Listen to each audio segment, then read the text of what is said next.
힘은 복수할 수 있는 능력이 아니다. 복수하지 않을 수 있는 선택이다. 하버드 교수가 이 한마디를 던진 순간 강의실이 발칵 뒤집혔습니다. 30개국 출신 수백 명 학생들이 숨을 죽였고 그 자리에서 한 나라의 이름이 나왔죠. 코리아. 불과 60년 전 세계 최빈국으로 손꼽히며 GDP 125달러, 전쟁 폐허와 기아로 신음하던 나라였습니다. 한국이 초강대국이라니 미쳤군. 한 국제학자가 코웃음 쳤습니다. 그런데 말입니다. 단 60년 만에 그 나라가 세계 4위 방산 수출국, 1위 조선 강국, 그리고 하버드의 교재가 되어버렸습니다. 더 충격적인 건 그 모든 승리가 복수 없는 선택에서 시작됐다는 것이죠. 도대체 한국은 어떻게 전쟁의 폐허에서 신뢰의 교본이 된 겁니까? 지금부터 그 놀라운 현장 속으로 들어가 보시죠. 미국에서 날아온 충격적인 이야기. 바로 시작합니다. 그리고 지금 어디에서 시청하고 계신지 댓글로 남겨주세요. 여러분의 이야기도 듣고 싶습니다. 그 전에 잠깐 1초 만에 누를 수 있는 좋아요 버튼을 꾹 눌러주시면 영상 제작에 큰 힘이 됩니다. 그럼 바로 사연 시작하겠습니다. 가장 강한 나라는 가장 많이 복수한 나라일까요? 아닙니다. 가장 강한 나라는 단 한 번도 복수하지 않은 나라였습니다. 믿겨지십니까? 안녕하세요. 제 이름은 쿠시마리아라고 합니다. 하버드에서 국제정치를 전공하고 있어요. GDP, 군사력, 영토, 이게 힘의 전부라고 배웠죠. 그런데 말입니다. 한국이라는 나라가 제 모든 공식을 산산조각 냈습니다. 복수 없이 품격만으로 세계를 지배하기 시작한 나라 말이죠. 이번 학기 마지막 주였어요. 마이클 하워드 교수님의 특별 강의가 예고됐습니다. 교수님은 국제전략 분야에서 30년 넘게 연구해온 분이었고 하버드에서도 가장 엄격하기로 소문난 학자셨는데요. 그분이 10년 전 한 학술회의에서 한국이라는 나라에 관심을 갖게 되셨고 그 후 10년간 논문과 데이터만 들여다보시다가 3년 전 직접 한국으로 날아가셨다고 해요. 돌아오신 후 교수님은 완전히 달라져 계셨습니다. 평소엔 냉철하고 이론적이셨던 분이 한국 문화와 역사를 이야기하실 때만큼은 목소리에 떨림이 있었는데 학생들 사이에선 교수님이 한국에서 뭘 보셨길래 저렇게 변하셨을까 하는 소문이 돌 정도였어요. 그래서 이번 특별 강의엔 평소보다 더 많은 학생들이 몰렸습니다. 다들 궁금했던 거죠. 교수님이 들어오셨습니다. 평소와는 다른 표정이셨어요. 뭔가 전율하는 듯한 느낌이랄까요? 교수님이 천천히 강단에 서셨습니다. 그리고 첫 마디를 꺼내셨어요. 오늘 강의는 여러분이 지금까지 배운 모든 것을 의심하게 만들 거라고 말씀하셨습니다. 강의실이 순간 조용해졌어요. 모두가 숨을 죽이고 교수님을 바라봤죠. 교수님이 칠판으로 걸어가셨습니다. 그리고 분필을 들어 한 문장을 적기 시작하셨어요. 힘은 복수할 수 있는 능력이 아니다. 복수하지 않을 수 있는 선택이다. 그 한 줄이 온 칠판을 가득 채웠습니다. 교수님이 분필을 내려놓으시고 천천히 돌아서셨어요. 오늘은 한국 이야기를 하겠다고 하셨습니다. 복수하지 않은 나라에 대해서 말이죠. 그래서 세계를 지배하게 된 나라에 대해서요. 솔직히 말하면 그 순간 고개가 갸웃거려졌어요. 복수하지 않았다고요? 국제정치는 힘의 게임 아닌가요? 약한 나라는 짓밟히고 강한 나라는 군림하는 게 당연한 거 아닌가요? 그런데 복수하지 않은 나라가 세계를 지배한다니 말이 되는 소리인가 싶었습니다. 교수님이 첫 번째 슬라이드를 띄우셨어요. 1960년대 아시아 지도였습니다. 그때 한국은 세계에서 가장 가난한 나라 중 하나였다고 하셨어요. 1인당 국내 총생산이라는 게 있는데 이건 그 나라 국민 한 명이 1년 동안 벌어들이는 돈의 평균을 말하는 거라고 쉽게 설명해 주셨습니다. 1966년 당시 한국의 1인당 국내 총생산은 125달러였다고 해요. 그런데 같은 시기 필리핀은 250달러가 넘었고 말레이시아도 300달러를 넘었으며 심지어 캄보디아조차 한국보다 잘 살았다고 하셨습니다.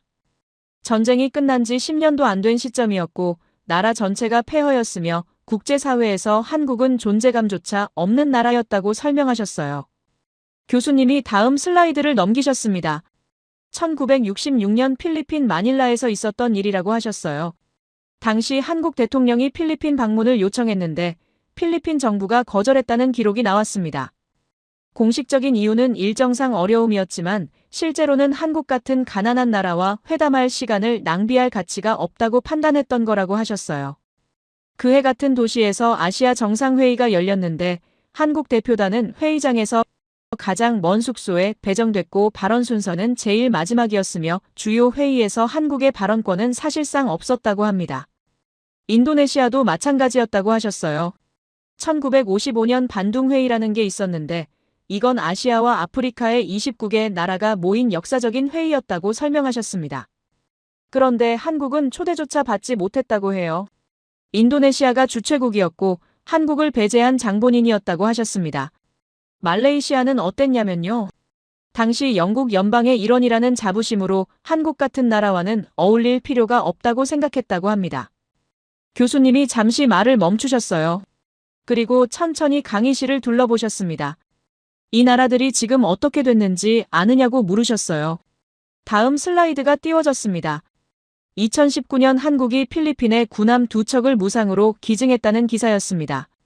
2020년 한국과 인도네시아가 최첨단 전투기를 함께 만들기로 했다는 뉴스였고요. 2023년 말레이시아가 한국산 경공격기를 구매했다는 보도였습니다. 60년 전 한국을 무시했던 나라들이 지금은 줄을 서서 한국에 매달리고 있었어요. 함정을 달라고, 전투기를 팔아달라고, 기술을 가르쳐달라고. 그런데 교수님이 다음에 하신 말씀이 더 충격적이었습니다. 한국은 단 한 번도 과거를 들춰내지 않았다고 하셨어요. 필리핀에 군함을 줄 때도, 인도네시아와 전투기를 만들 때도, 말레이시아에 무기를 팔 때도 60년 전 너희가 우리를 어떻게 대했는지 기억하느냐고 묻지 않았다고 합니다. 사과를 요구하지도 않았고 과거를 조건으로 걸지도 않았으며 그냥 손을 내밀었을 뿐이라고 하셨어요. 교수님이 말씀하셨습니다. 국제 정치에서 이런 일은 일어나지 않는다고요. 힘을 얻으면 과거를 청산하는 게 정상이고 외면당한 기억은 반드시 복수로 되갚는 게 역사의 법칙이라고 배웠는데 한국은 그 법칙을 따르지 않았다고 하셨습니다. 그 순간 강의실 전체가 침묵에 빠졌어요. 누군가 손을 들었습니다. 그럼 한국은 왜 복수하지 않았느냐고 물었어요. 교수님이 미소를 지으셨습니다. 그게 오늘 강의의 핵심이라고 하셨어요. 1966년 한국 대표단 중 한 사람이 이런 말을 남겼다고 합니다. 우리는 잊지 않을 것이지만 복수는 하지 않을 거라고요. 대신 우리 아이들만큼은 이런 취급을 받지 않게 만들겠다고 다짐했다고 해요. 그리고 60년이 지났습니다. 지금 한국의 1인당 국내 총생산은 3만 5천 달러가 넘는다고 하셨어요. 필리핀의 10배입니다. 세계 12위 경제대국이 됐고 반도체는 세계 1위이며 조선업도 세계 1위이고 방산 수출은 세계 4위까지 올라섰다고 합니다. 그런데 그 모든 과정에서 한국은 단 한 번도 복수라는 단어를 입에 올리지 않았다고 하셨어요. 교수님이 칠판에 적힌 문장을 다시 가리키셨습니다. 힘은 복수할 수 있는 능력이 아니다. 복수하지 않을 수 있는 선택이다. 한국은 그 선택을 했다고 하셨어요. 그래서 지금 세계가 한국을 주목하고 있다고 말씀하셨습니다. 노트북 화면이 흐려졌어요. 뭔가 가슴이 뜨거워지는 느낌이었습니다.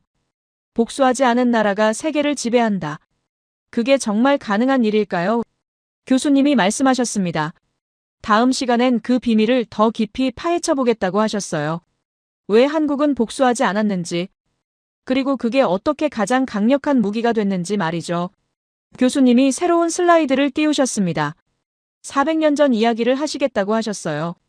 임진왜란이라는 전쟁이 있었는데 이건 1592년부터 1598년까지 일본이 조선을 침략했던 전쟁이라고 설명하셨습니다. 그 전쟁에서 이순신이라는 장군이 있었다고 하셨어요. 바다에서 일본 수군을 완전히 격파한 명장이었으며 23번 싸워서 23번 모두 이긴 전설적인 인물이라고 소개하셨습니다. 교수님이 말씀하셨어요. 전쟁이 끝난 후 조선 조정에서는 일본군 포로들을 어떻게 처리할지 논의가 있었다고 합니다. 한쪽에서는 모두 처형하라고 주장했고 다른 쪽에서는 돌려보내라고 했다고 해요. 이순신 장군은 어떤 의견이었을까요? 가장 큰 피해를 입은 사람이었고 부하들도 많이 잃었으며 본인도 결국 그 전쟁에서 목숨을 잃었던 분이었는데요. 교수님이 답을 말씀하셨습니다. 돌려보냈다고 해요. 기록에 따르면 이순신 장군이 이런 말을 남겼다고 합니다. 죽은 자는 돌아오지 않으며 산자를 더 죽인다고 해서 죽은 자가 살아나는 게 아니니 차라리 돌려보내서 저들도 가족을 만나게 하라고 했다고 하셨어요. 그 순간 가슴이 뭉클해졌습니다. 400년 전 이야기인데 지금 한국이 하는 것과 똑같았어요. 교수님이 말씀하셨습니다. 한국인들은 복수를 모르는 민족이 아니라고 하셨어요. 분노도 있고 치욕도 기억하지만 400년 전부터 내려온 가르침이 있다고 합니다. 복수보다 중요한 게 있다는 거죠. 그게 뭐냐면 다음 세대라고 하셨어요. 이순신 장군이 포로를 돌려보낸 건 일본을 용서해서가 아니라 더 이상 피를 흘리면 조선의 미래가 없기 때문이었다고 설명하셨습니다. 60년 전 한국인들도 마찬가지였다고 하셨어요. 필리핀에게, 인도네시아에게, 말레이시아에게 치욕을 당했지만 그들은 다짐했다고 합니다. 우리 대에서 끝내자. 우리 아이들만큼은 이런 취급을 받지 않게 하자고 말이죠. 교수님이 다음 슬라이드를 넘기셨습니다. 2000년 어느 라디오 방송국 이야기라고 하셨어요. 존 티토라는 사람이 전화를 걸어왔는데 자신은 2036년 미래에서 타임머신을 타고 왔다고 주장했다고 합니다. 처음엔 누구도 믿지 않았지만 그의 대답들이 너무 일관되고 정확한 과학적, 사회적, 역사적 정보들을 담고 있어서 나중엔 진행자도 그를 믿게 됐다고 하셨어요. 그 사람이 한국에 대해 뭐라고 했냐면요. 2036년 한국은 세계 초강대국이 돼 있을 거라고 예언했다고 합니다. 중국 땅의 상당 부분을 영향권 아래 두고 있으며 베트남과 협력 관계를 맺고 있고 일본과는 긴밀한 파트너십을 유지하는 그런 나라가 된다고 했다고 해요. 당시 사람들은 그 말을 듣고 미쳤다고 했다고 합니다. 한국이 초강대국이라니 말도 안 되는 소리라고 비웃었다고 하셨어요. 그런데 교수님이 말씀하셨습니다. 그게 끝이 아니라고요. 10년 전쯤 짐 로저스라는 투자자가 있었는데 이 사람은 세계 3대 투자자로 불리는 인물이라고 소개하셨습니다. 그가 책과 강연을 통해 계속 같은 주장을 해왔다고 해요. 아주 가까운 미래에 한국이 중국과 일본은 물론이고 독일 같은 서방 선진국들도 앞지르며 미국과 견줄만한 세계 최강대국으로 부상할 거라고 예측했다고 합니다. 그리고 또 하나 예측한 게 있었는데 일본의 몰락이었다고 하셨어요. 2040년을 전후해서 일본은 경제적으로 완전히 실패한 국가가 되고 정부는 기능을 잃게 되며 나라 곳곳이 최악의 범죄 도시로 전락할 거라고 경고했다고 합니다. 그는 말만 한 게 아니라 실제로 자신이 가지고 있던 일본 관련 주식과 부동산 등 모든 일본 자산을 남김없이 처분했다고 하셨어요. 교수님이 화면을 바꾸셨습니다. 골드만삭스라는 세계적인 투자은행 이야기였어요. 이 회사는 미국 월스트리트에서 가장 영향력 있는 곳 중 하나인데 경제 전망 보고서를 통해 2040년을 전후해서 한국이 미국과 함께 세계 2대 국가가 되어 있을 거라고 예측했다고 합니다. 3명의 예언자가 모두 같은 이야기를 했던 거죠. 한국은 초강대국이 된다. 그런데 교수님이 다음에 하신 말씀이 더 충격적이었습니다. 그 예언들이 지금 현실이 되고 있다고 하셨어요. 1960년과 지금을 비교해보면 이해가 될 거라고 하시면서 슬라이드를 띄우셨습니다. 1960년 한국은 세계에서 가장 못 사는 나라였다고 해요. 전쟁으로 나라 전체가 폐허였고 국내 총생산이라는 게 아프리카 국가들보다도 낮았으며 국제사회에서 존재감조차 없었다고 합니다. 필리핀은 당시 꽤 잘 사는 나라였고 캄보디아도 한국보다 경제 규모가 컸으며 말레이시아는 비교조차 안 될 정도로 부유했다고 하셨어요. 그런데 지금은 어떻게 됐냐면요. 한국은 세계 10위 안에 드는 경제대국이 됐고 전자제품 시장에서는 일본을 누르고 최고가 됐으며 조선 시장에서는 세계 1위를 차지했고 자동차도 만들어서 세계 5위권에 들어섰으며 군사력은 세계 6위권이 됐다고 합니다. 반도체는 세계 시장의 절반 이상을 차지하고 있고 드라마와 음악으로는 전 세계인들이 한국어로 노래를 따라 부르며 집에서 가족들과 한국 영화를 보는 시대가 됐다고 하셨어요. 교수님이 질문을 던지셨습니다. 1953년 전쟁 직후 전 국토가 잿더미였던 나라가 70년도 안 돼서 지금과 같은 강대국이 되는 것과 현재 한국이 앞으로 20년 안에 세계 1, 2위를 다투는 초강대국으로 부상하는 것 중 어느 것이 더 어려운 일이냐고 물으셨어요. 교수님이 답하셨습니다. 전자가 훨씬 더 어렵고 거의 불가능에 가까운 일이라고 하셨어요. 그런데 한국은 그걸 해냈다고 합니다. 그러니 앞으로 20년 안에 세계 최강 대국이 되는 건 이미 해낸 것에 비하면 충분히 가능한 일이라고 말씀하셨어요. 교수님이 또 다른 그래프를 보여주셨습니다. 1985년부터 40년간 변화를 보여주는 자료였어요. 일본은 3배 성장했는데 한국은 10배 성장했다고 합니다. 엔저라는 게 있는데 이건 일본 돈의 가치가 떨어지는 걸 말하는 거라고 설명하셨고 물가는 폭등했으며 실질임금은 하락했다고 하셨어요. 일본은 수십 년째 같은 실수를 반복하고 있었고 그 옆에서 한국은 정반대 길을 걷고 있었다고 합니다. 인구는 일본의 절반인데 수출액은 더 많고 1인당 국내 총생산은 이미 추월했으며 반도체와 조선과 배터리와 방산 모두 세계 1위권이라고 하셨어요. 교수님이 말씀하셨습니다. 이건 역전이 아니라 재정이라고 하셨어요.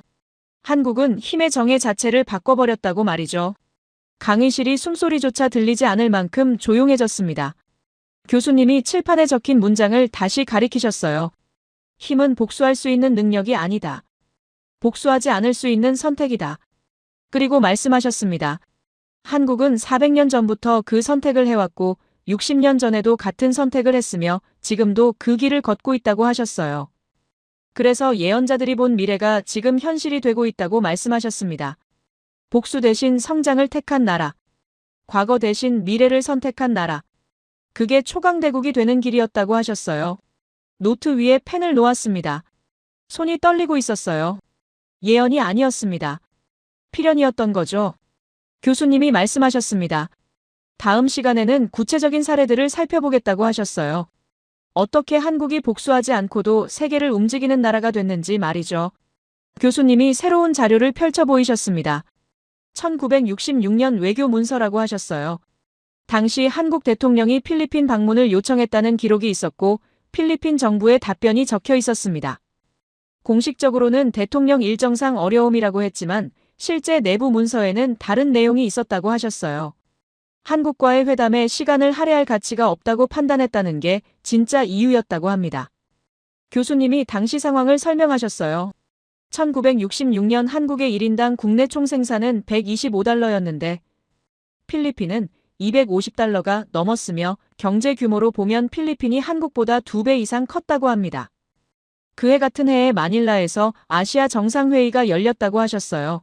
한국 대표단은 회의장에서 가장 먼 숙소에 배정됐고 발언 순서는 맨 마지막이었으며 주요 회의에서는 발언권조차 제대로 주어지지 않았다고 합니다. 교수님이 당시 외교관이 남긴 기록을 읽어주셨어요. 한국 대표단의 표정이 인상적이었다고 적혀 있었습니다. 분노를 억누르고 있었지만 그 눈빛은 언젠가 이 치욕을 반드시 되갚겠다는 의지로 불타고 있었다고 기록되어 있었어요. 교수님이 말씀하셨습니다. 그때 한국은 아무것도 없었다고 하셨어요.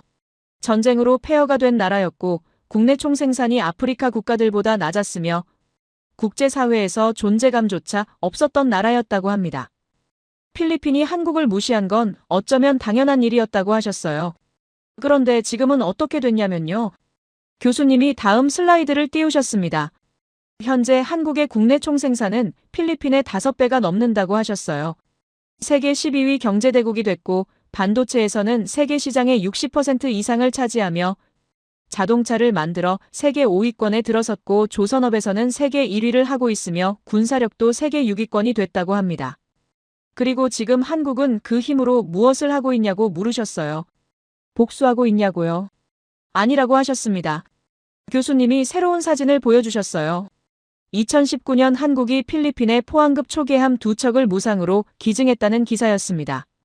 초계함이라는 건 바다를 순찰하며 자기 나라 영해를 지키는 군함이라고 쉽게 설명해 주셨어요. 한국은 이 배들을 공짜로 준 거라고 하셨습니다. 2022년에는 한 척을 더 기증했다고 해요. 교수님이 당시 한국 정부의 발표문을 읽어주셨습니다. 양국 해군의 협력 강화를 위해서라고만 적혀 있었고 1966년 이야기는 단 한 글자도 없었다고 하셨어요. 그때 당신들이 우리를 어떻게 대했는지 기억하느냐는 말도 없었고 사과를 요구하는 내용도 없었으며 과거를 조건으로 거는 문구도 전혀 없었다고 합니다. 그냥 배를 주고 기술을 가르쳐주고 훈련을 시켜줬을 뿐이라고 하셨어요. 교수님이 다음 슬라이드를 넘기셨습니다. 필리핀 해군 참모총장의 사진이었어요. 작년에 그가 한국을 방문했다고 합니다. 기증받은 함정에 대한 감사를 표시하러 왔다고 하셨어요. 그 자리에서 필리핀 참모총장이 한 말이 있었다고 합니다. 교수님의 목소리가 낮아졌어요. 솔직히 말하겠다고 그가 말했다고 해요. 우리는 두려웠다고 했답니다. 60년 전 우리가 한국을 어떻게 대했는지 알고 있기 때문이라고 했어요. 역사를 공부했고 그래서 한국이 강해졌을 때 우리는 보복을 예상했다고 말했다고 합니다. 하지만 한국은 보복하지 않았다고 했어요. 오히려 손을 내밀었고 군함을 무상으로 주었으며 기술을 가르쳐주고 해군을 훈련시켜줬다고 말했답니다. 그 순간 자신은 부끄러웠다고 했다고 해요. 60년 전 선배들이 한 행동이 부끄러웠고 한국이라는 나라가 존경스러웠다고 말했다고 합니다. 강의실 전체가 숨을 죽이고 있었어요. 교수님이 말씀하셨습니다. 필리핀 해군 참모총장의 눈물이라고 하셨어요. 그것은 복수보다 더 강력한 승리였다고 말씀하시더군요. 한국은 필리핀을 굴복시키지 않았고 필리핀을 부끄럽게 만들었으며 그 부끄러움은 존경으로 바뀌었다고 하셨습니다. 교수님이 또 다른 자료를 보여주셨어요. 전쟁기념관이라는 곳이 서울에 있는데 거기에 작은 전시 공간이 있다고 하셨습니다. 우리가 받은 도움, 우리가 주는 도움이라는 제목이었다고 해요. 한쪽에는 1950년대에 미국에서 기증받은 낡은 군함 모형이 있었고 다른 쪽에는 2019년에 필리핀에 기증한 최신형 초계함 모형이 있었다고 합니다. 받는 나라에서 주는 나라로 바뀌는데 60년이 걸렸다고 하셨어요. 그런데 왜 필리핀이냐고 누군가 물었습니다. 1966년에 한국을 가장 모욕했던 나라인데 복수는 아니더라도 최소한 거리를 둘 수 있었을 텐데 왜 오히려 먼저 손을 내밀었냐고 물었어요. 교수님이 대답하셨습니다. 2019년 필리핀에 함정을 기증하기로 결정했을 때 외교부 내부에서도 같은 의견이 있었다고 해요. 왜 필리핀이냐고요? 그들이 과거에 우리를 어떻게 대했는지 알지 않느냐고 했답니다. 하지만 결정은 바뀌지 않았다고 하셨어요. 당시 장관이 이렇게 말했다고 합니다. 60년 전 필리핀이 우리를 무시한 건 사실이지만 그때 우리도 약했다고 했어요. 약한 나라가 무시당하는 건 국제사회의 현실이고 그들을 원망할 수는 없다고 말했답니다. 하지만 이제 우리는 강해졌다고 했어요. 강해진 우리가 해야 할 일은 과거를 들추는 게 아니라 과거에 우리처럼 어려운 나라를 돕는 것이라고 말했다고 합니다. 교수님이 말씀하셨어요. 이게 한국의 선택이라고 하셨습니다. 복수하지 않은 이유가 약해서가 아니라 강해져서라고 하셨어요. 칠판에 다시 한 문장을 적으셨습니다. 힘은 복수할 수 있는 능력이 아니라 복수하지 않을 수 있는 선택이라고 적혀 있었어요. 교수님이 말씀하셨습니다. 필리핀은 지금 한국을 신뢰한다고 하셨어요. 60년 전적이었던 나라가 지금은 가장 믿을 수 있는 파트너가 됐다고 합니다. 왜냐하면 한국은 과거를 무기로 쓰지 않았고 복수 대신 신뢰를 주었으며 치욕 대신 존경을 선택했기 때문이라고 하셨어요. 교수님이 덧붙이셨습니다. 칼로 찌르면 상처가 아물지만 풍격으로 압도당하면 상처는 영원히 남는다고 하셨어요. 한국은 가장 잔인한 방법으로 이겼다고 말씀하시더군요. 복수하지 않음으로써 말이죠. 노트에 펜을 놓고 창밖을 바라봤습니다. 하버드 캠퍼스의 단풍나무들이 바람에 흔들리고 있었어요. 가슴이 뜨거워지는 걸 느꼈습니다. 교수님이 말씀하셨어요. 다음 시간에는 인도네시아 이야기를 하겠다고 하셨습니다. 필리핀보다 더 충격적인 사례라고 하시면서 말이죠. 교수님이 새로운 지도를 띄우셨습니다. 인도네시아였어요. 1955년 반둥회의 이야기를 하시겠다고 하셨습니다. 반둥회의라는 건 아시아와 아프리카의 29개 나라가 모여서 식민지 지배를 받았던 나라들끼리 서로 협력하자고 약속한 역사적인 모임이었다고 설명하셨어요. 그런데 한국은 초대받지 못했다고 합니다. 인도네시아가 주최국이었고 한국을 배제한 장본인이었다고 하셨어요. 당시 인도네시아는 아시아에서 꽤 영향력 있는 나라였고 한국은 전쟁이 막 끝난 가난한 나라에 불과했다고 합니다. 교수님이 말씀하셨어요. 그로부터 65년이 지난 2020년 한국과 인도네시아가 함께 전투기를 만들기로 했다고 하셨습니다. KF-21이라는 이름의 전투기인데 이건 한국이 자체 개발한 4.5세대 전투기라고 설명하셨어요. 4.5세대라는 건 현재 세계에서 가장 앞선 기술이 들어간 전투기를 말하는 거라고 쉽게 풀어주셨습니다.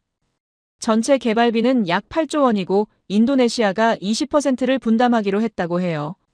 그런데 중요한 건 돈이 아니라고 하셨습니다. 교수님이 영상을 틀어주셨어요. 한국의 경상남도 사천이라는 곳에 있는 공장 조립 라인이었습니다. 한국 기술자와 인도네시아 기술자가 나란히 서서 전투기를 조립하고 있었고 서로 웃으며 대화하는 모습이 보였어요. 교수님이 말씀하셨습니다. 저기 보이는 사람들 중 100명 이상이 인도네시아 엔지니어들이고 그들은 지금 한국 기술자들과 함께 일하면서 전투기 제작 기술을 배우고 있다고 하셨어요. 기술 이전이라고 하셨습니다. 한국은 인도네시아의 전투기 제작 기술을 가르쳐주고 있으며 완성되면 인도네시아도 자국에서 KF-21을 생산할 수 있게 된다고 합니다. 그때 뒷자리에서 손이 올라갔습니다. 일본에서 온 유학생이었어요. 이시다라는 학생이었는데 도쿄대학을 나온 엘리트였고 국제 정치를 아주 논리적으로 분석하기로 유명한 학생이었습니다. 이시다가 말했어요. 교수님, 질문이 있다고 했습니다. 한국이 인도네시아의 기술을 이전하는 건 장기적으로 손해 아니냐고 물었어요. 인도네시아가 스스로 만들 수 있게 되면 더 이상 한국에서 살 필요가 없어지지 않겠냐고 했습니다. 그리고 자료를 하나 꺼냈어요. 일본 방위성에서 나온 보고서라고 했습니다. KF-21 프로젝트는 기술 유출 위험이 크고 인도네시아의 개발비 분담도 지연되고 있으며 실제로는 한국이 일방적으로 손해를 보는 구조라고 적혀 있었다고 해요. 강의실이 술렁거렸습니다. 교수님이 고개를 끄덕이셨어요. 좋은 질문이라고 하셨습니다. 그리고 천천히 대답하셨어요.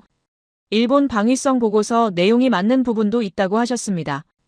기술 이전은 단기적으로 보면 손해가 맞다고 하셨어요. 하지만 한국의 판단은 달랐다고 합니다. 지금 당장의 이익보다 10년 후, 20년 후의 파트너십이 더 중요하다고 본 거라고 하셨어요. 교수님이 또 다른 자료를 보여주셨습니다. 전투기 기술은 국가 최고 기밀이라고 하셨어요. 어느 나라도 쉽게 공유하지 않으며 미국도 일본의 F-35 전투기 기술을 완전히 이전하지 않았다고 합니다.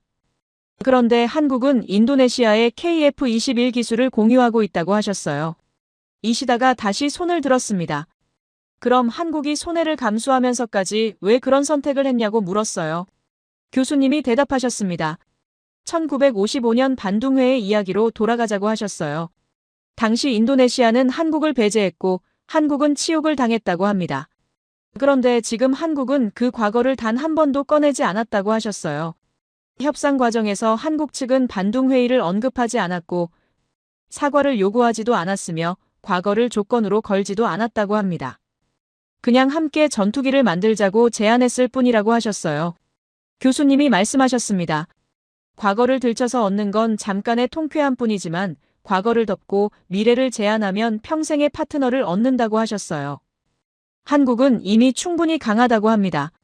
기술도 있고 자본도 있고 경쟁력도 있으며 과거라는 카드 없이도 충분히 이길 수 있다고 하셨어요. 그래서 과거를 꺼내지 않는 거라고 했습니다. 필요 없으니까요. 이시다의 표정이 굳어졌어요. 교수님이 계속 말씀하셨습니다. 60년 전 인도네시아가 한국을 배제했던 그 회의장과 지금 한국과 인도네시아 기술자들이 함께 웃으며 전투기를 만드는 공장을 비교해보라고 하셨어요. 어느 쪽이 진짜 승리냐고 물으셨습니다. 회의장에서 한국을 내쫓은 것과 공장에서 함께 전투기를 만드는 것 중에서 말이죠. 교수님이 화면을 바꾸셨습니다. KF-21 완성 예상도였어요. 이 전투기가 완성되면 한국과 인도네시아는 같은 무기 체계를 쓰게 되고 같은 훈련을 하게 되며 같은 전략을 짜게 된다고 하셨습니다. 같은 하늘을 지키는 파트너가 되는 거라고 하셨어요. 60년 전 인도네시아는 한국을 회의장 밖에 세워뒀지만 60년 후 한국과 인도네시아는 같은 하늘을 날게 된다고 말씀하셨습니다. 이시다가 입술을 깨물었어요. 그의 손이 떨리는 게 보였습니다. 교수님이 덧붙이셨어요. 복수는 과거를 향하지만 성장은 미래를 향한다고 하셨습니다. 한국은 복수에 시간을 쓰지 않고 그 시간에 반도체를 만들었고 배를 만들었으며 자동차를 만들었고 전투기를 만들었다고 합니다. 그리고 지금 그 전투기를 함께 만들자고 손을 내밀고 있다고 하셨어요. 인도네시아는 그 손을 잡았고 이제 둘은 파트너가 됐다고 말씀하셨습니다. 이시다가 자리에서 일어났습니다. 화장실에 다녀오겠다고 하더니 강의실을 나갔어요. 돌아오지 않았습니다. 교수님이 말씀하셨어요.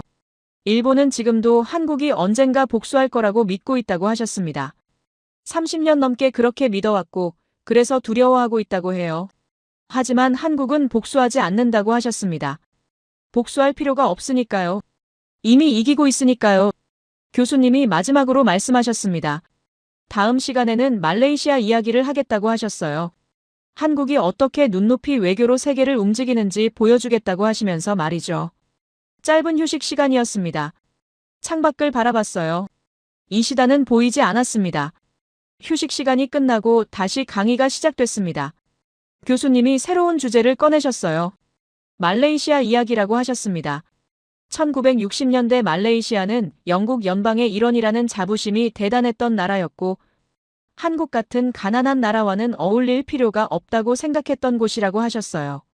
그런데 2023년에 뭔가 특별한 일이 벌어졌다고 합니다. 말레이시아가 경공격기를 구매하기로 결정했다는 뉴스였어요. 경공격기라는 건 전투기보다는 작지만 훈련용으로도 쓰고 실전에서도 쓸 수 있는 다목적 비행기라고 쉽게 설명해 주셨습니다. 후보는 세 나라였다고 해요. 미국과 이탈리아와 한국이었습니다. 교수님이 각 나라의 제안서를 보여주셨어요. 미국은 T6 텍산이라는 검증된 기체를 내놓았고 이탈리아는 M346이라는 유럽 기술의 정수를 제안했으며 한국은 FA50이라는 자체 개발 기체로 경쟁에 뛰어들었다고 합니다. 누군가 손을 들었어요. 가격이 한국이 제일 쌌냐고 물었습니다. 교수님이 고개를 저으셨어요. 가격 차이는 크지 않았다고 하셨습니다. 오히려 일부 항목에서는 이탈리아가 더 저렴했다고 해요. 그럼 성능이냐고 다른 학생이 물었습니다. 교수님이 또 고개를 저으셨어요. 성능도 비슷했다고 하셨습니다. M346도 훌륭한 기체였고 T6 텍사는 이미 전 세계에서 검증된 비행기였다고 합니다. 그런데 말레이시아는 한국을 선택했어요. FA50 18대를 구매하기로 했고 계약 규모는 약 9억 2천만 달러였다고 합니다. 교수님이 질문을 던지셨어요. 왜 한국이 이겼을까요? 가격도 아니고 성능도 아니라면 대체 무엇 때문이냐고 물으셨습니다. 강의실이 조용해졌어요. 교수님이 말레이시아 국방장관의 기자회견 영상을 틀어주셨습니다. 계약 체결 후에 열린 기자회견이었어요. 장관이 이렇게 말했다고 합니다. 한국은 우리를 파트너로 대했다고 했어요. 다른 나라들은 우리를 고객으로 대했다고 말했습니다. 교수님이 영상을 멈추시고 설명하셨어요. 파트너와 고객의 차이가 뭐냐고 물으셨습니다. 고객에게는 물건을 팔지만 파트너와는 미래를 함께 만든다고 하셨어요. 한국은 말레이시아에 단순히 전투기를 파는 게 아니었다고 합니다. 정비 기술을 이전해주고 조종사를 훈련시켜주며 부품을 현지에서 생산할 수 있도록 도와주는 패키지를 제안했다고 해요.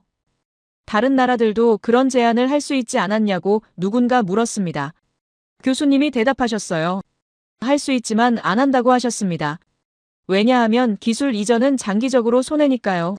고객이 스스로 만들 수 있게 되면 더 이상 우리한테 살 필요가 없어지지 않겠냐고 하셨어요.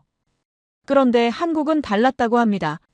지금 당장의 이익보다 10년 후 파트너십이 더 중요하다고 판단했다고 하셨어요. 교수님이 또 다른 자료를 보여주셨습니다. 협상 과정에서 한국 측은 단 한 번도 말레이시아의 과거를 언급하지 않았다고 해요. 60년 전 당신들이 우리를 무시했다는 말도 없었고 사과를 요구하는 조건도 없었으며 그냥 함께 가자고 손을 내밀었을 뿐이라고 합니다. 교수님이 말씀하셨어요. 한국은 60년 전 자신들이 당한 것을 알고 있다고 하셨습니다. 위에서 내려다보는 시선이 얼마나 치욕적인지를 말이죠. 그래서 한국은 다른 나라를 내려다보지 않는다고 하셨어요. 눈높이를 맞춘다고 합니다. 말레이시아 관계자들이 협상 과정에서 이런 말을 했다고 해요. 한국은 우리와 눈높이를 맞췄고 다른 나라들은 위에서 내려다봤다고 말했답니다. 그 순간 가슴이 뜨끔했어요. 미국도 그렇게 하고 있지 않은가 싶었습니다. 우리가 도와주는 거다라는 태도로 다른 나라들을 대하고 있지 않은가 하는 생각이 들었어요. 교수님이 계속 말씀하셨습니다. 한국이 과거를 카드로 안 쓴 이유는 간단하다고 하셨어요. 필요 없으니까요. 한국은 이미 충분히 강하다고 합니다. 기술도 있고 자본도 있고 경쟁력도 있으며 과거라는 카드 없이도 이길 수 있다고 하셨어요. 그래서 과거를 꺼내지 않는 거라고 말씀하셨습니다. 교수님이 새로운 그래프를 띄우셨어요. 한국 방산 수출 통계였습니다. 지난 10년간 한국의 방산 수출이 380% 증가했다고 하셨어요. 올해는 사상 최대인 180억 달러를 기록할 전망이라고 합니다. 세계 4위라고 하셨어요. 미국과 러시아와 프랑스 다음이라고 합니다. 누군가 손을 들었어요. 미국은 어떠냐고 물었습니다. 교수님이 대답하셨어요. 미국은 정체 상태라고 하셨습니다.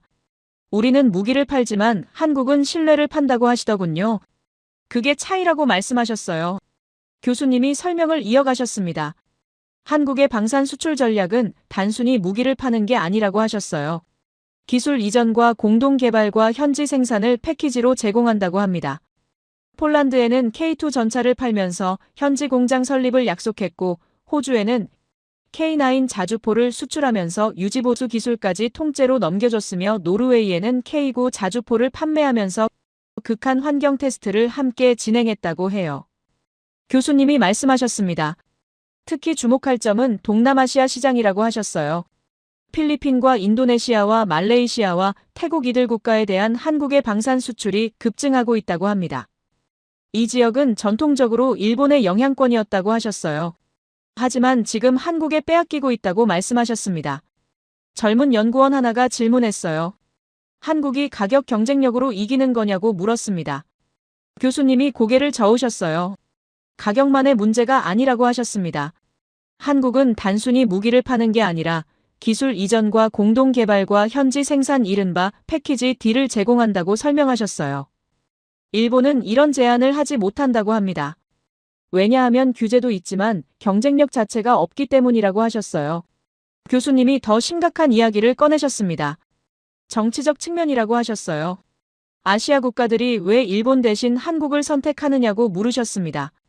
물론 가격과 기술도 있지만 진짜 이유는 따로 있다고 하셨어요. 한국은 과거를 들추지 않는다고 합니다. 동남아시아 국가들은 알고 있다고 해요. 과거에 한국을 어떻게 대했는지를요. 무시하고 배제하고 업신여겼다고 합니다. 그런데 한국은 그 과거를 단 한 번도 꺼내지 않는다고 하셨어요. 불편하게 만들지 않으며 사과를 요구하지도 않고 그냥 손을 내민다고 합니다. 교수님이 말씀하셨어요. 국제정치에서 복수는 정상이라고 하셨습니다.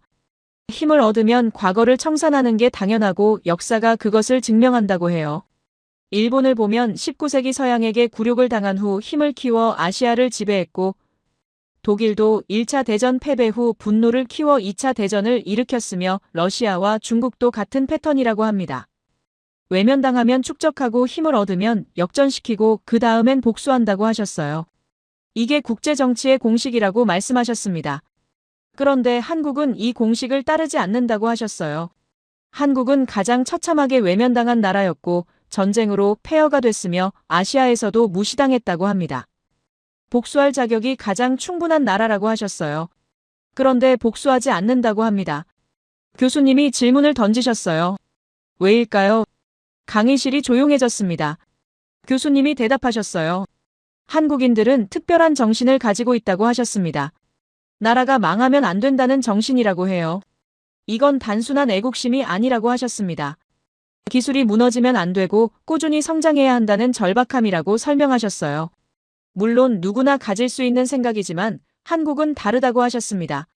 한국은 시대적 고난을 겪었고 전쟁과 분단과 가난을 모두 경험했으며 그 어떤 역경 속에서도 의연하게 대처했다고 해요. 오히려 위기를 기회로 만들었다고 합니다.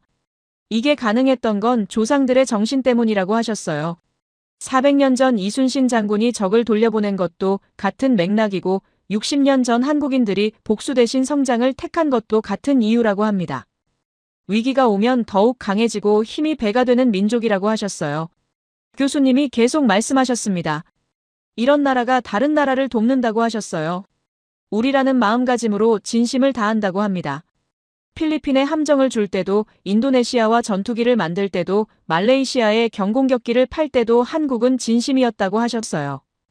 과거를 조건으로 걸지 않았고 사과를 요구하지 않았으며 그냥 함께 가자고 손을 내밀었다고 합니다. 그 진심이 신뢰가 됐고 신뢰가 파트너십이 됐으며 파트너십이 한국을 세계 4위 방산 수출국으로 만들었다고 하셨어요. 교수님이 그래프를 다시 가리키셨습니다. 10년 전 대비 380% 증가라고 하셨어요. 이건 단순한 숫자가 아니라고 합니다. 60년 동안 복수에 시간을 낭비하지 않고 오직 성장에만 집중한 결과라고 하셨어요. 반도체를 만들고 배를 만들고 자동차를 만들고 전투기를 만들며 그 모든 과정에서 기술이 무너지면 안 된다는 정신으로 달려온 결과라고 말씀하셨습니다. 교수님이 마지막으로 덧붙이셨어요. 한국은 이제 신뢰를 설계하는 나라가 됐다고 하셨습니다. 무기를 파는 게 아니라 신뢰를 팔고 있으며 그 신뢰가 세계를 움직이고 있다고 해요. 동남아시아에서 일본을 제쳤고 유럽에서도 입지를 넓히고 있으며 중동에서도 한국을 찾는다고 합니다. 전통적인 일본의 영향권이 한국으로 넘어오고 있다고 하셨어요. 이유는 간단하다고 합니다. 한국은 과거를 들추지 않고 눈높이를 맞추며 진심으로 파트너십을 제안하기 때문이라고 하셨어요. 칠판에 다시 그 문장이 적혀 있었습니다. 힘은 복수할 수 있는 능력이 아니라 복수하지 않을 수 있는 선택이라고요. 교수님이 말씀하셨어요. 한국은 그 선택을 했고 그 선택이 세계 4위 방산 수출국을 만들었으며 더 나아가 신뢰를 설계하는 나라로 만들었다고 하셨습니다. 노트에 펜을 놓았어요. 손이 떨리고 있었습니다. 복수 대신 신뢰를 선택한 나라. 과거 대신 미래를 택한 나라. 기술이 무너지면 안 된다는 정신으로 60년을 달려온 나라. 그 나라가 지금 세계를 움직이고 있었어요. 교수님이 말씀하셨습니다. 다음 시간에는 예언이 현실이 되는 과정을 살펴보겠다고 하셨어요. 한국이 어떻게 초강대국이 되어가고 있는지 구체적인 증거들을 보여주겠다고 하시면서 말이죠. 교수님이 새로운 슬라이드를 띄우셨습니다. 20년 전 예언들을 다시 보겠다고 하셨어요. 첫 번째는 존 티토의 예언이었습니다. 2000년에 그가 라디오 방송에서 한 말을 다시 들려주셨어요. 2036년 한국은 초강대국이 된다고 했습니다. 중국 땅의 상당 부분을 영향권 아래 두고 베트남과 긴밀한 협력 관계를 맺으며 일본과는 파트너십을 유지하는 그런 나라가 된다고 예언했어요.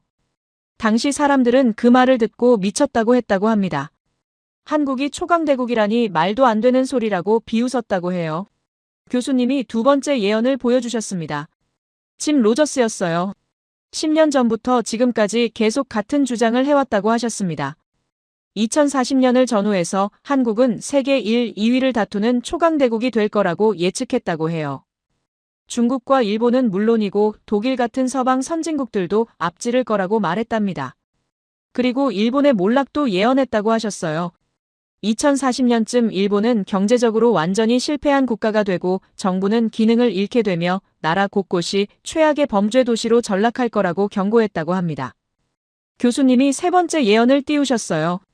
골드만삭스의 경제 전망 보고서였습니다. 2040년을 전후해서 한국이 미국과 함께 세계 2대 국가가 되어 있을 거라고 예측했다고 해요. G2라는 말이 있는데 이건 세계 경제를 이끄는 두 개의 큰 나라를 말하는 거라고 쉽게 설명해 주셨습니다.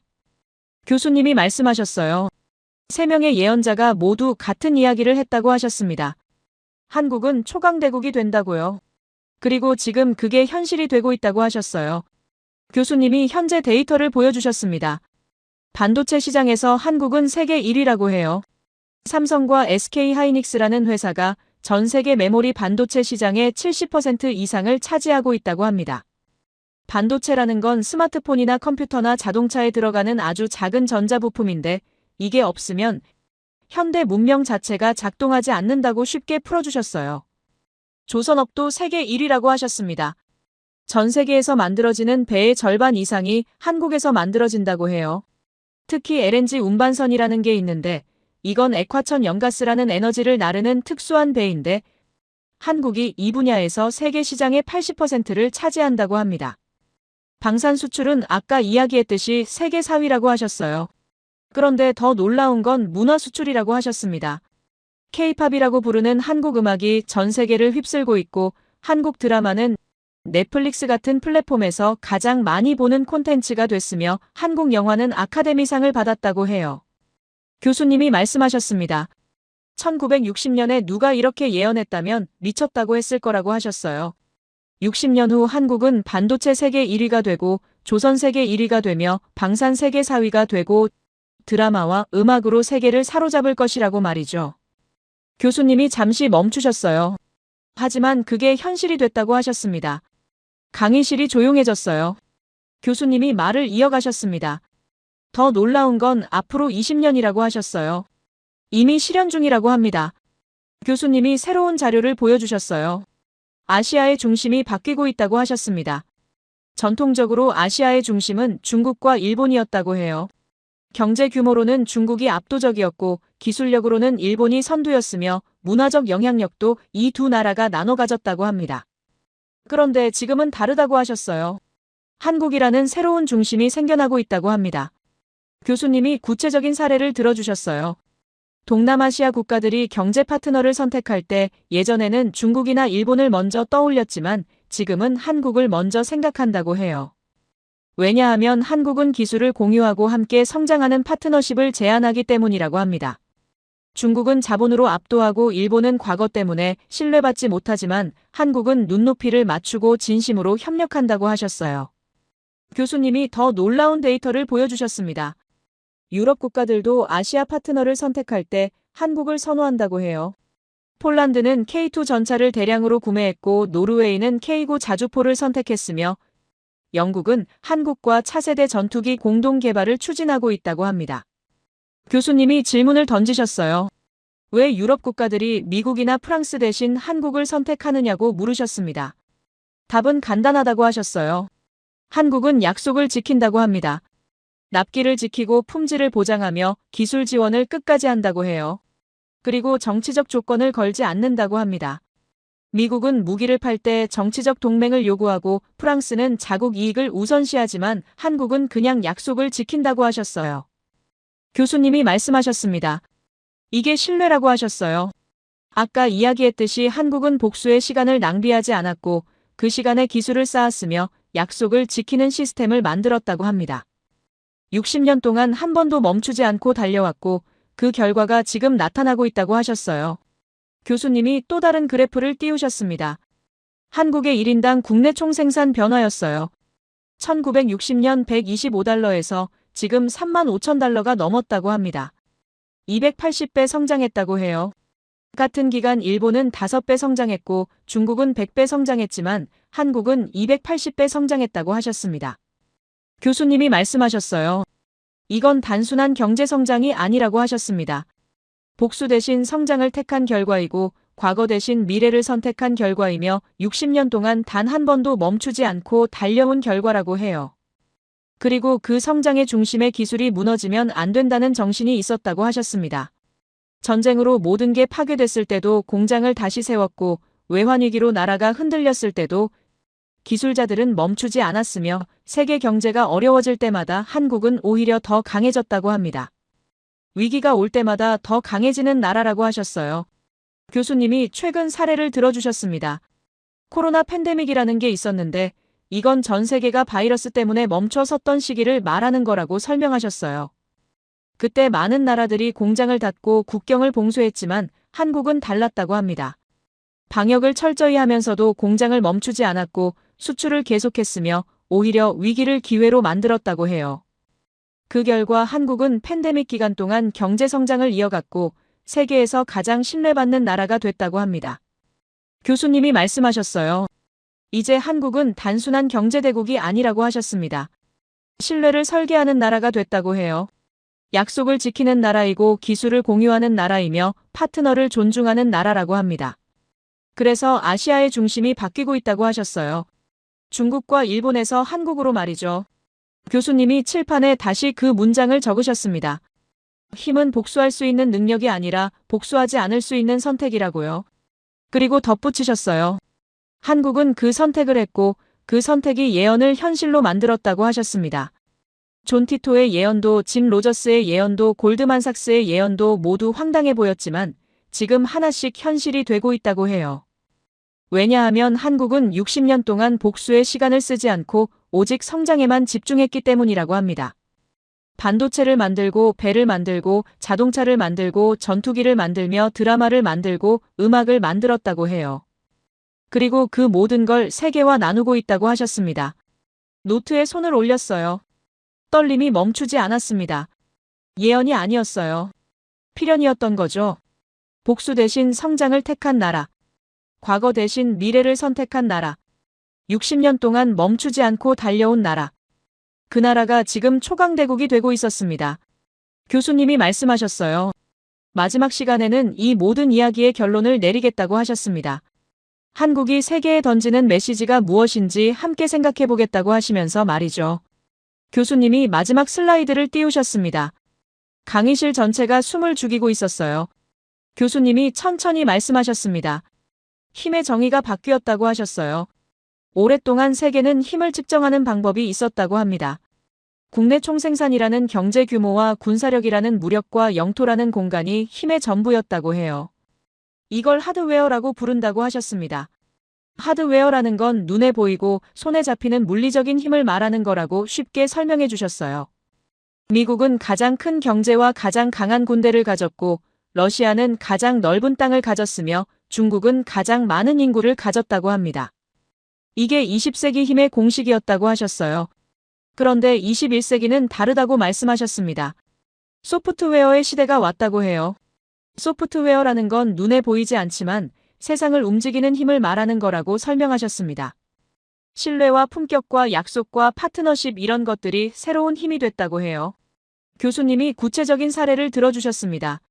미국은 세계에서 가장 강한 군대를 가지고 있지만 약속을 지키지 않는다는 평가를 받고 있다고 하셨어요.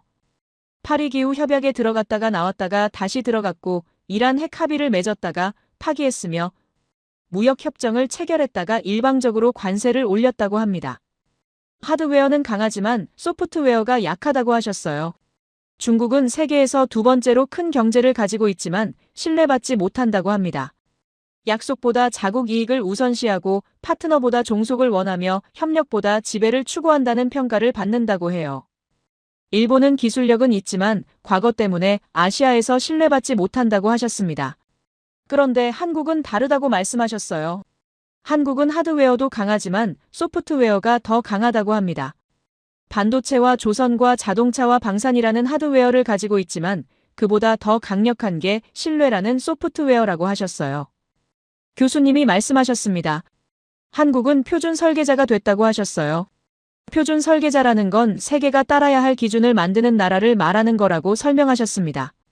과거에는 미국이 표준을 만들었다고 해요. 민주주의와 자유시장 경제라는 표준을 세계에 제시했고 많은 나라들이 그걸 따랐다고 합니다. 그런데 지금은 한국이 새로운 표준을 만들고 있다고 하셨어요. 복수하지 않는 외교라는 표준이고 기술을 공유하는 파트너십이라는 표준이며 약속을 지키는 신뢰라는 표준이라고 합니다. 필리핀과 인도네시아와 말레이시아가 한국을 선택한 건 한국이 이 표준을 보여줬기 때문이라고 하셨어요. 유럽 국가들이 한국을 파트너로 선택하는 것도 같은 이유라고 합니다. 교수님이 칠판에 큰 글씨로 적으셨어요. 문명적 선도국이라고 적혀 있었습니다. 문명적 선도국이라는 건 단순히 경제가 크거나 군대가 강한 나라가 아니라 세계가 배워야 할 가치를 보여주는 나라를 말하는 거라고 설명하셨어요. 한국이 그런 나라가 됐다고 하셨습니다. 복수 대신 성장을 택하는 법을 보여줬고 과거 대신 미래를 선택하는 법을 보여줬으며 힘으로 지배하는 게 아니라 신뢰로 이끄는 법을 보여줬다고 해요. 교수님이 질문을 던지셨습니다. 여러분은 어떤 세계에서 살고 싶으냐고 물으셨어요. 힘으로 누르는 세계냐 아니면 신뢰로 연결된 세계냐고 하셨습니다. 강의실이 조용했어요. 교수님이 계속 말씀하셨습니다. 한국은 60년 전 세계에서 가장 약한 나라였지만 지금은 세계에서 가장 신뢰받는 나라 중 하나가 됐다고 하셨어요. 그 여정을 돌아보면 한 가지 일관된 선택이 있었다고 합니다. 복수하지 않는다는 선택이었다고 해요. 필리핀이 문을 닫았을 때도, 인도네시아가 배제했을 때도, 말레이시아가 무시했을 때도 한국은 복수하지 않았다고 합니다.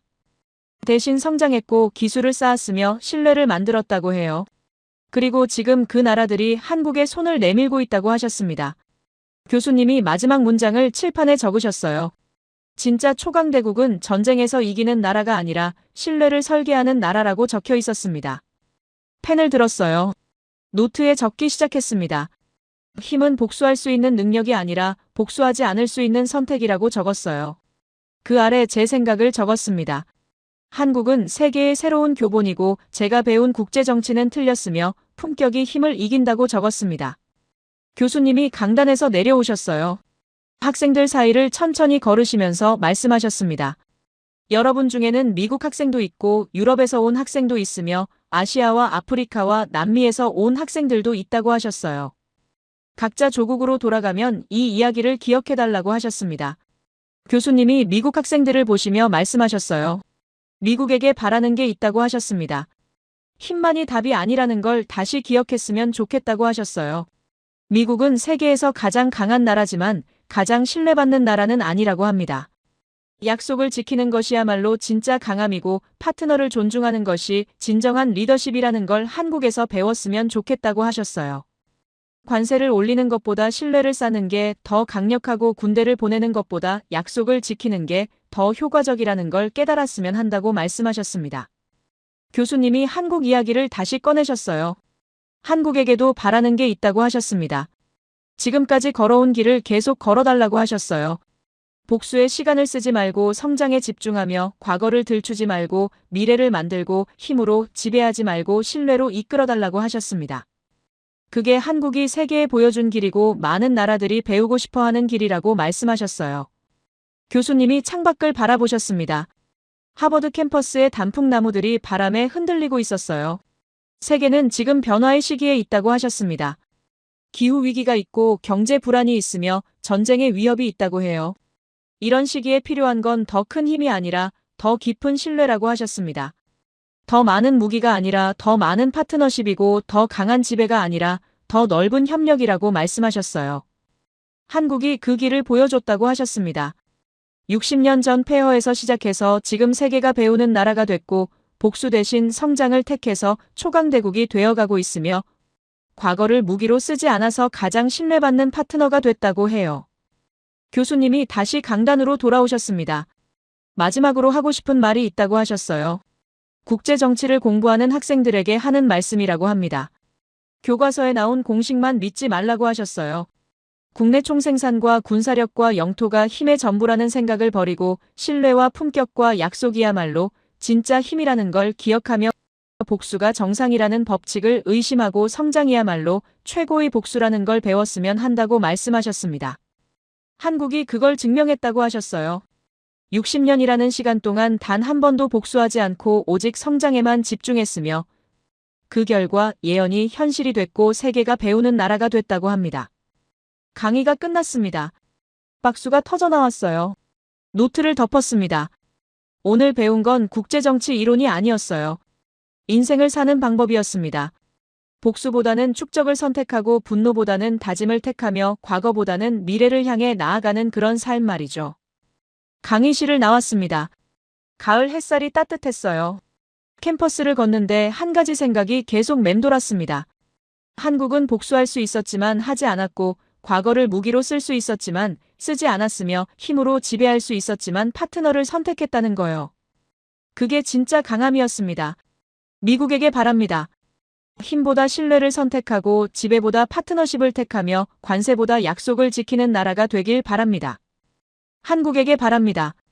지금까지 걸어온 그 길을 계속 걸어가고 복수의 시간을 쓰지 말며 세계의 품격이라는 새로운 표준을 보여주는 나라로 남아주길 바랍니다. 세계를 향해 바랍니다. 힘으로 누르는 시대를 끝내고 신뢰로 연결되는 시대를 만들며 한국이 보여준 길을 함께 걸어갔으면 좋겠습니다. 복수할 수 있는 능력이 아니라 복수하지 않을 수 있는 선택이야말로 진짜 힘이라는 걸 기억했으면 합니다. 제 이야기를 끝까지 들어주셔서 감사합니다. 모두 안녕히 계세요. 오늘의 사연 어떻게 들으셨나요? 처음엔 조금 과장된 이야기처럼 느껴지셨을 수도 있고 어디선가 들어본 이야기라고 생각하셨을지도 모르겠습니다. 그런데 가만히 곱씹어보면 이 이야기는 누군가를 이겼다는 자랑이나 과거의 상처를 들춰내는 분노의 기록은 아니었던 것 같습니다. 오히려 묻고 있는 것 같았죠. 우리는 상처를 어떻게 다루며 살아왔는가? 분노를 어디에 써왔는가? 그리고 시간이 주어졌을 때 어떤 선택을 해왔는가 하고 말입니다. 복수는 즉각적인 위안을 주지만 성장은 오래 걸리고 묵묵해야만 가능한 일입니다. 누군가는 왜 바로 되갚지 않았느냐고 묻고 누군가는 왜 그렇게까지 참아야 했느냐고 묻겠죠. 하지만 이 사연 속 선택은 참는 것이 아니라 방향을 바꾸는 일이었고 화를 삼키는 것이 아니라 시간을 쌓아 올리는 일이었던 것 같습니다. 힘이 생겼을 때 무엇을 할 것인가? 말할 수 있을 때 어떤 말을 하지 않을 것인가? 이길 수 있을 때 어떤 방식으로 이길 것인가? 이 질문은 나라에만 해당되는 이야기가 아니라 우리 각자의 삶에도 그대로 닿아 있는 질문처럼 느껴집니다. 그래서 이 이야기는 끝났지만 결론은 아직 정해지지 않은 것 같기도 합니다. 앞으로도 같은 선택이 이어질지 아니면 전혀 다른 길로 흘러가게 될지 그건 이 사연을 듣는 우리와 지켜보는 시간 속에서 조금씩 만들어질지도 모르겠습니다. 여러분의 생각은 어떠신가요? 여러분의 생각을 아래 댓글에 남겨주세요. 그리고 감동적인 사연을 주변 사람들과 공유하고 함께 이야기 나눠보세요. 마지막으로 1초밖에 걸리지 않는 구독과 좋아요, 알림 설정은 영상 제작에 큰 힘이 됩니다. 지금까지 감동을 담아 여러분께 진심을 전하는 감동담기였습니다. 오늘 하루도 행복한 하루 보내세요.